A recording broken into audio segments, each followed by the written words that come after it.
Hi, welcome to the Sunday Reading Report, where I update you on the progress of the books I've been reading this week. I'm Stephanie.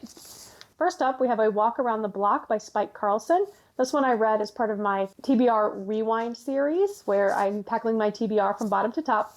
This is a nonfiction about things that you see in your everyday life: electricity, power, plumbing, animals, etc. So I thought it was cute. If that sounds something that you'd be interested in learning about, I gave it 5 stars. It had some nice tips. The writing was straightforward and plain.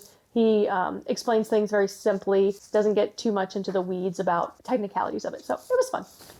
Next up was The Dream Hotel by Laila Lalami. This I read as part of the Anti-Brain Rot Reading Challenge, hosted by Janani of This Story Ain't Over. This one I also enjoyed. It was a dystopian novel set in a time where the government is able to risk profile people prospectively, and those with high risk are detained to determine if they might commit any crimes. So it follows one central character, and I feel like you really get to know her and her family as it goes back and forth between the past and where she is now. I did feel the ending wrapped up a little bit too quickly, and although there was a resolution, I still felt like we were missing some information. I ended up giving this one 4 stars. And then what I'm currently reading is The Professor and the Madman by Simon Winchester. This is another nonfiction that the Spin the Wheel told me I had to read. So far it's interesting. It's about the creation of the Oxford English Dictionary and how one of the main contributors was actually someone who was incarcerated in an asylum, and the editor of that dictionary didn't find that out until afterwards. But it starts from the beginning of both of their lives, the editor and the madman, and goes through how they got to where they were. The part I'm at right now, I'm only about 50% through, is just starting with the dictionary being produced. And so we haven't gotten to the intersection of these 2 characters yet, but I'm interested to see how it goes. The writing, it's a little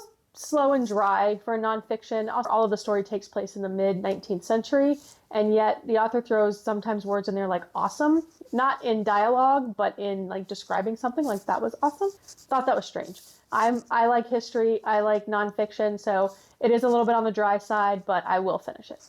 And then lastly, I'll pop up on the screen, my next TBR Rewind book will be Dshinns, or Dshinns. It's German, so I'm not entirely sure how to pronounce it, by Fatma Adeymir.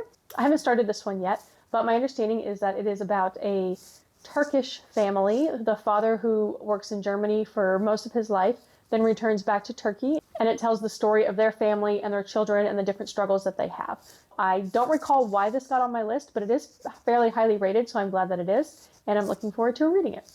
Drop in the comments what you've been reading this week, and I'll see you next week. Bye.